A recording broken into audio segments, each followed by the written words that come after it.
Function కైనా order చేయండి 8919763872 www.sanatanjal.in. వీక్షకులందరికీ నమస్కారం. 2026వ సంవత్సరం తులారాశి వారికి ఏ విధమైనటువంటి ఫలితాలను ఇవ్వబోతూ ఉన్నది అనేటువంటి విషయాన్ని క్లుప్తంగా ఈ వీడియో ద్వారా తెలుసుకునేటువంటి ప్రయత్నం చేద్దాం. ఇది ఆంగ్ల సంవత్సరం, మన తెలుగు వాళ్ళ పండగ కాదు. అయినప్పటికీ చాలా మందిలో ఉండే కుతూహలం ఏంటంటే ఈ నూతన సంవత్సరం మరి గ్రెగేరియన్ క్యాలెండర్ ప్రకారం మారుతోంది కాబట్టి ఇది ఎలా ఉంది తెలుసుకోవాలనేటువంటి ప్రయత్నం చేస్తారు. అందులో భాగంగానే ఈ దీర్ఘ సంచార గ్రహాలను బట్టి అలాగేనేమో ఉన్నటువంటి జ్యోతిష పరిజ్ఞానాన్ని బట్టి ఈ వీడియో చేయడం జరుగుతూ ఉన్నది. అయితే కొంతమంది దీనిలో అత్యుత్సాహాన్ని ప్రదర్శిస్తున్నారు చెప్పేటువంటి వాళ్ళు. ఎలాగా దీనికి రాజపూజ్య అవమానాలు, దీనికి ఆదాయ వ్యయాలు చెప్తూ ఉన్నారు. ఇది ఖండించండి, ఇది మన సంస్కృతి కాదు. అసలు రాజపూజ్య అవమానాలు చెప్పలేరు, ఉగాదికి తప్పితే మిగతా ఈ కొత్త సంవత్సరానికి చెప్పలేరు.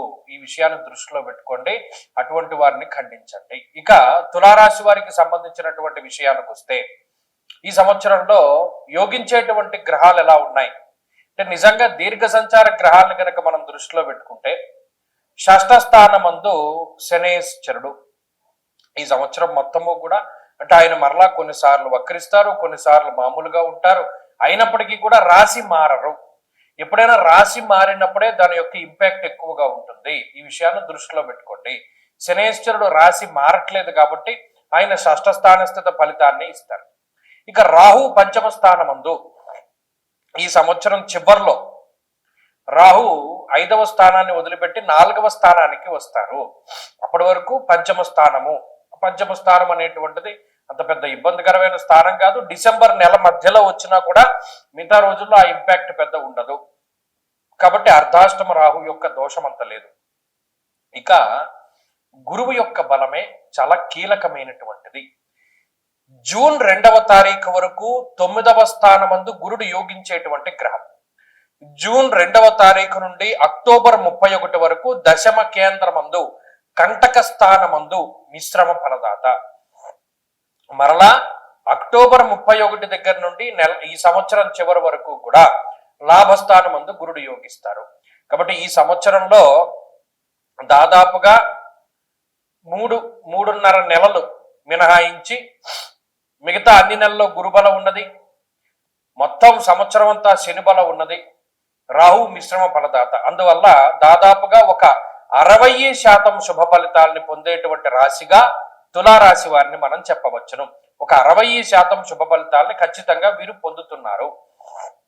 కాబట్టి అన్ని రకాలైనటువంటి విషయాల్లోనూ ఈ 60% ఫలితం అన్నది కనబడుతుంది. దీనికి తోడు జాతకంలో ఉండేటువంటి దశాంతర దశలు యోగిస్తే అది మరింత శుభ ఫలితాల్ని మనకి ప్రసాదిస్తుంది. కాబట్టి జాతకం కూడా చాలా కీలకం. ఇక్కడ మరి ఈ షష్ఠ స్థానమందు శనేశ్వరుడు ఉండడం ధనధాన్యాధివృద్ధించ అన్నారు. అటు శత్రు రోగ రుణస్థానంగా అభివర్ణింపబడేటువంటి ఈ స్థానమందు శనేశ్వరుడు ఉండడం వల్ల ధనాభివృద్ధి, ధాన్యాభివృద్ధి, సస్యాభివృద్ధి అంటే పంటలు చాలా బాగా పండుతాయి. తులారాశి వారి యొక్క చేతిలో ఉండేటువంటి పంటలు, వారు వ్యవసాయం చేస్తే వ్యవసాయము, వారు వ్యాపారం చేస్తే వ్యాపారము, వారు వ్యవహారాలు నడుపుతూ ఉంటే ఆ వ్యవహారాలు ఇవన్నీ కూడా చాలా దిగ్విజయంగా కొనసాగుతాయి అనేటువంటిది శాస్త్రవచనం. కాబట్టి అద్భుతమైనటువంటి ఫలితాలను చెప్పింది ఆ షష్ఠ స్థానమందు శనేశ్వరుడు.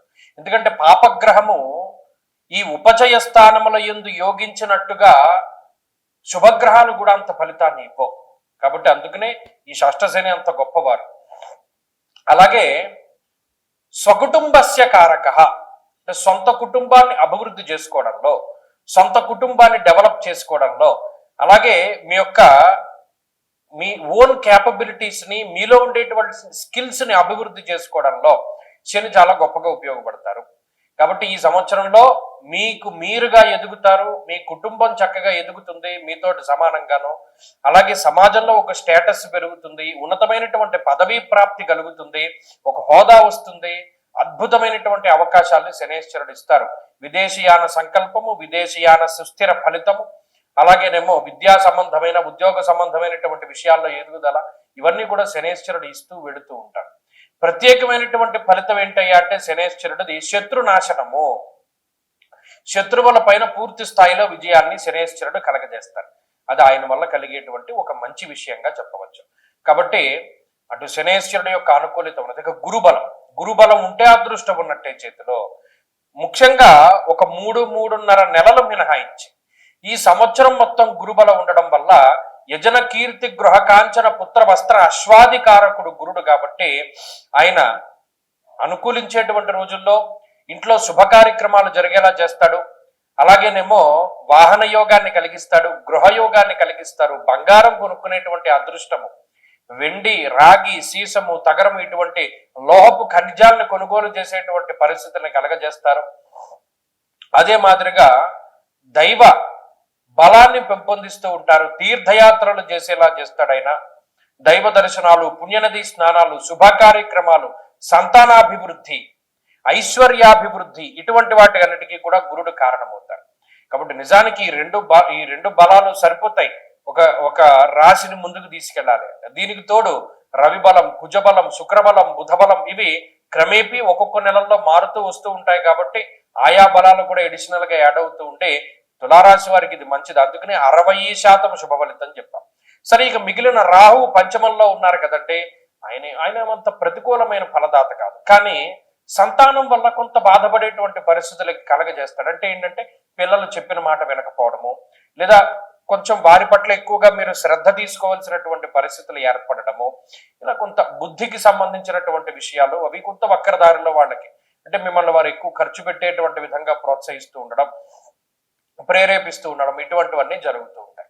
ఆ ఒక్క విషయంలో రాహువు కొంత ఇబ్బంది పెడతారు మినహాయించి మిగతా అన్ని విషయాల్లో కూడా తులారాశి వారికి బాగున్నాయి. ఈ సంవత్సరంలో వీరు మరి 60% బలాన్ని పెంచుకోవడానికి ఏం చేయాలండి అంటే ప్రతి నెలలోనూ ఏకాదశి అనేటువంటిది 2 సార్లు వస్తుంది. శుక్లపక్షమందు, కృష్ణపక్షమందు ఏకాదశి. వీలుంటే ఆ 2 రోజుల్లోనూ ఉపవసించండి.